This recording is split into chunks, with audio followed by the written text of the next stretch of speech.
What's up guys, welcome to the channel. I'm Teacher on Two Wheels. In the last video you watched my dad and I touch down in Springdale, Utah, which is where the entrance to Zion National Park is.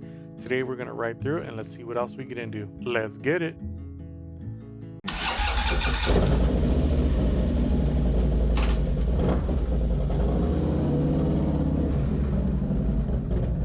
Alright guys, so we've already checked out of the hotel, had breakfast and pretty much just hung out.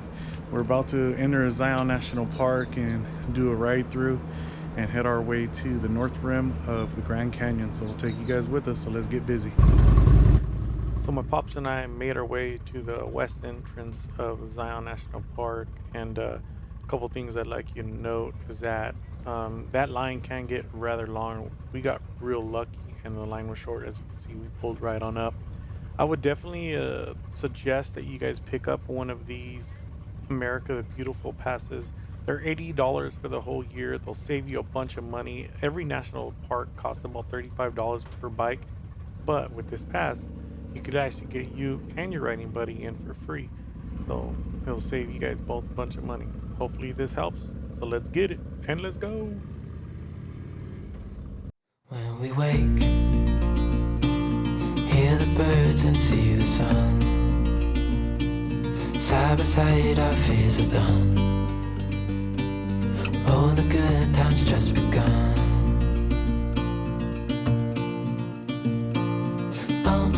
We know what we have, let's hold on tight. Found what we're looking for in life. Call us crazy, but things are finally right. With you and I, the future is bright.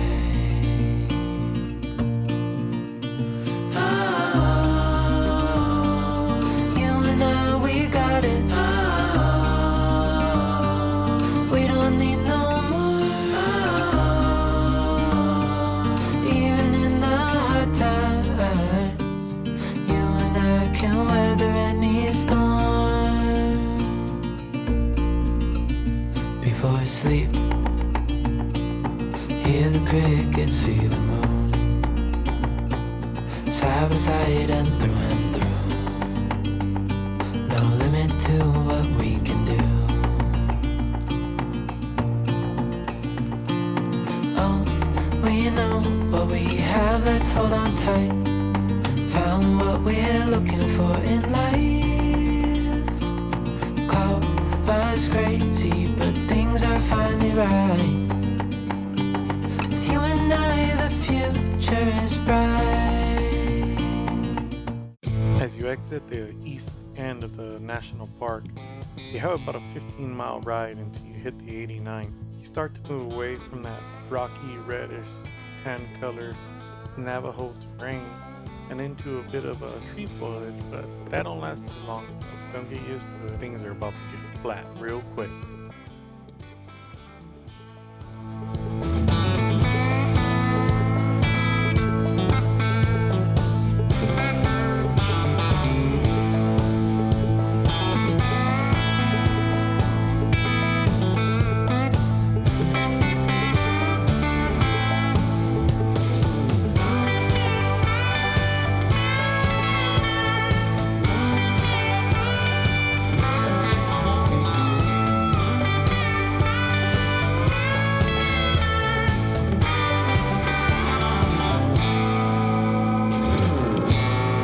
'As we began to climb in elevation, tree foliage returned and the sights became quite a lot more beautiful, so we really got to enjoy this part of the ride.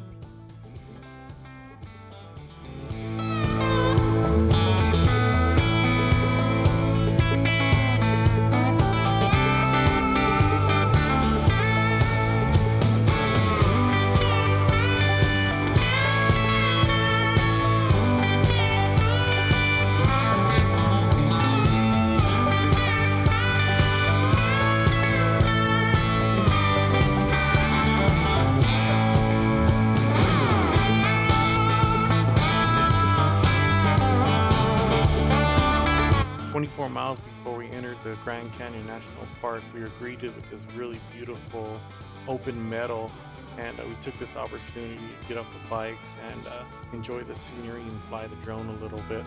On occasion, you could actually see buffalo roaming this area. We were not fortunate enough to see that, but it was still a beautiful sight to take in no matter what.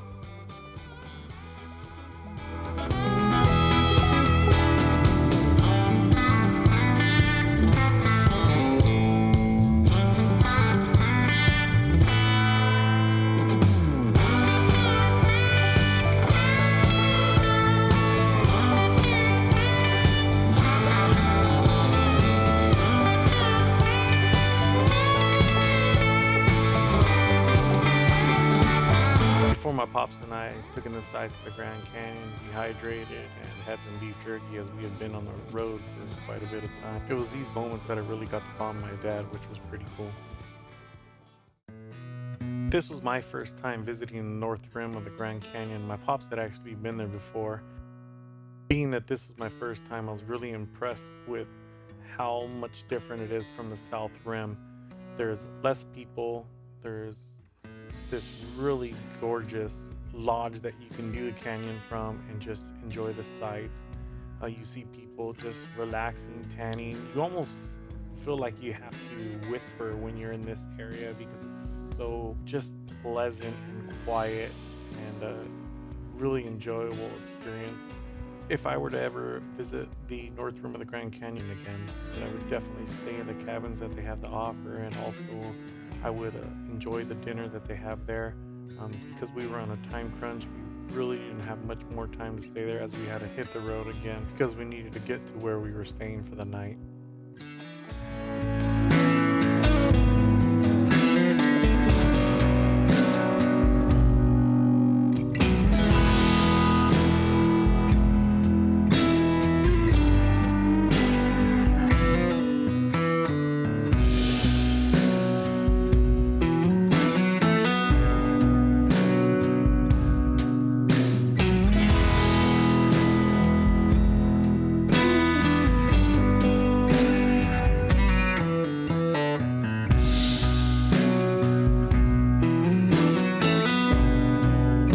Arrived at where we were staying, we were glad to see that they had actually left the key in the caboose because we had arrived pretty late, and check-in, I believe, ends, I don't know, at 7.